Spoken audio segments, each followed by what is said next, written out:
अस्सलामु अलैकुम वरहमतुल्लाहि वबरकातुहू। क्यों कहूँ कि मुझे ये चाहिए, क्यों कहूँ कि मुझे वो चाहिए, क्यों कहूँ कि मुझे ये चाहिए, क्यों कहूँ कि मुझे वो चाहिए। आपको इल्म है आका कि हमको क्या चाहिए। भर के खाली झोली मेरे सरकार ने इशारे से भर के खाली झोली मेरे सरकार ने मुस्कुरा के कहा, अब बता और क्या चाहिए।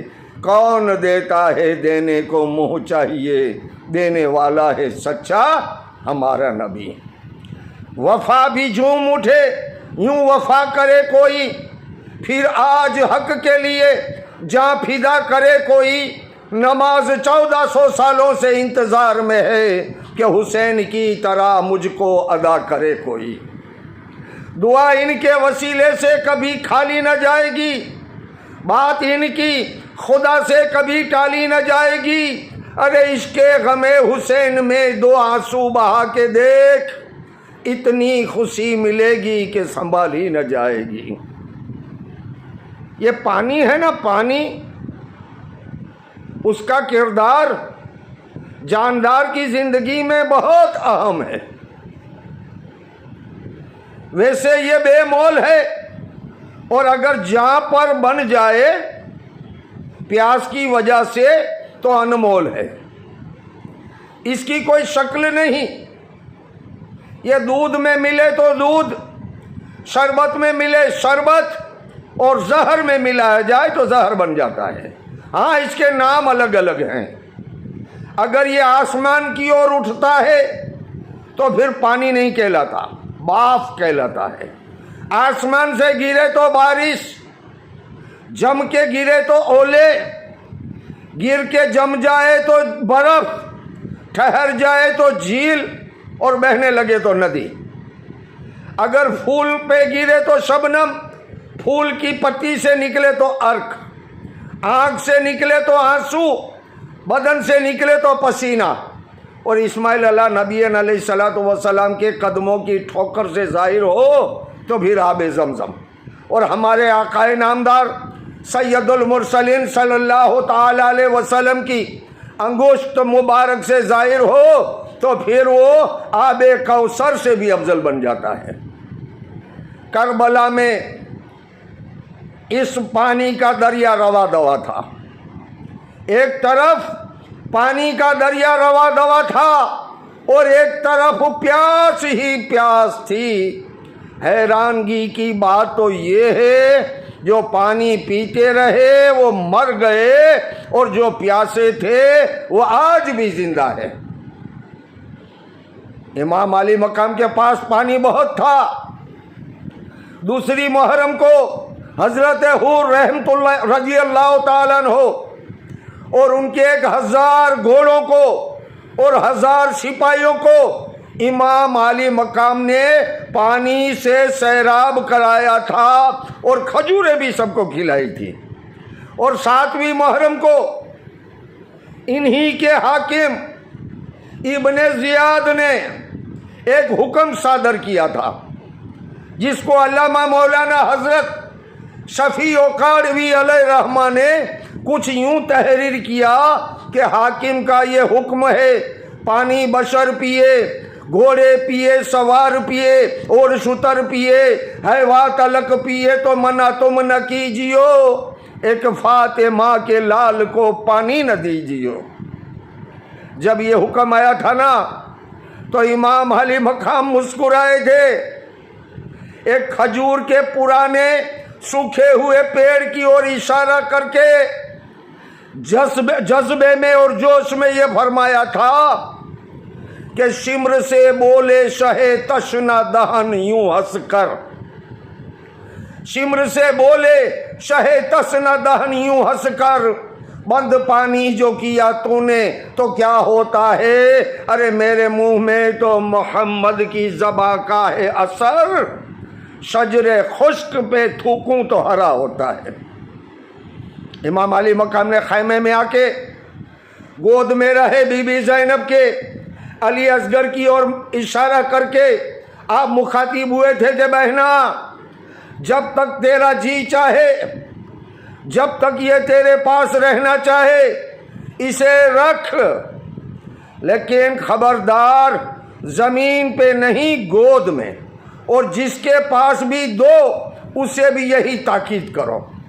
कहते हैं कि इमाम अली असगर, हजरत अली असगर बीबी ज़ैनब से बीबी शहरबानो, जो ईरान के शहंशाह किसरा के पोते यज़ोगर्द की शहजादी थी,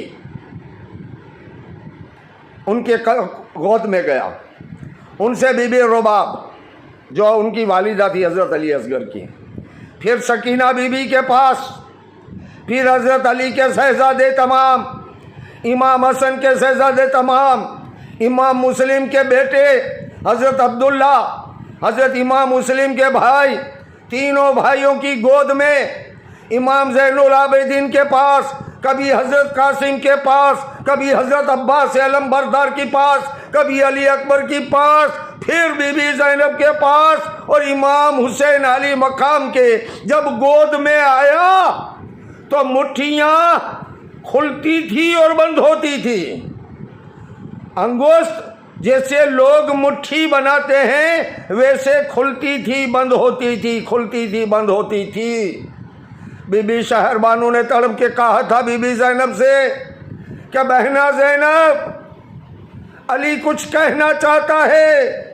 तो बीबी ज़ैनब ने जज्बे में कहा था, खुलती है बंद होती है असगर की मुट्ठियाँ, 6 माह के अली को भी तलवार चाहिए।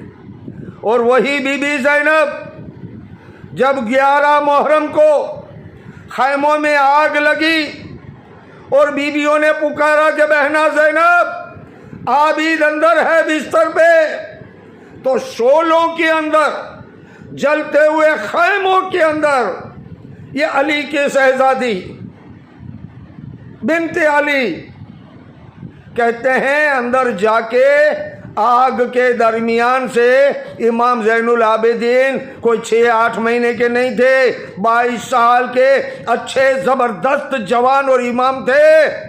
कहते हैं ये शहजादी अली ने उसको अपने कांधों पे उठाकर बाहर निकाला था। और तभी ये शायर कहने पे मजबूर हुआ था कि उठते हुए शोलों से कोई जाके ये कह दे आबिद को कांधे पे उठा ले गई ज़ैनब, शब्बीर के मक्तल से पैगंबर की लहद तक इस्लाम को बेदाग बचा ले गई ज़ैनब। बिरादरों, मोमिनों, मुसलमानों, हाथ जोड़ के आपके सामने मेरा ये सर खम करके एक ही नसीहत देता हूं कि अगर कोई कहे कि मैं सैयद हूं तो मान लेना, अरे मानना पड़ेगा। इजहार हक जैसी शक्ल बनाना, सर झुका लेना।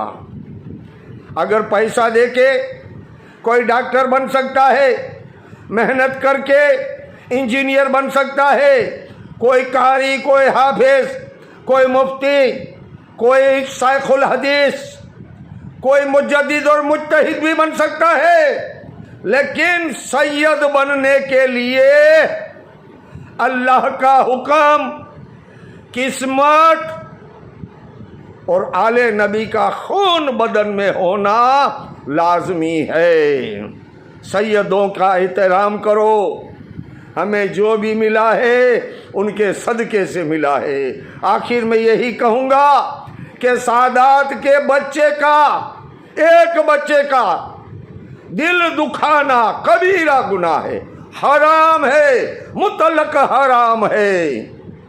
सैयद के कदमों के जूतों के नीचे के ज़र्रात अगर इंसान अपनी आंखों में सुरमा बना के लगाए तो भी सादात का हक अदा नहीं कर सकता। आप समझदार हो, इशारा काफ़ी है, बस इतना ही।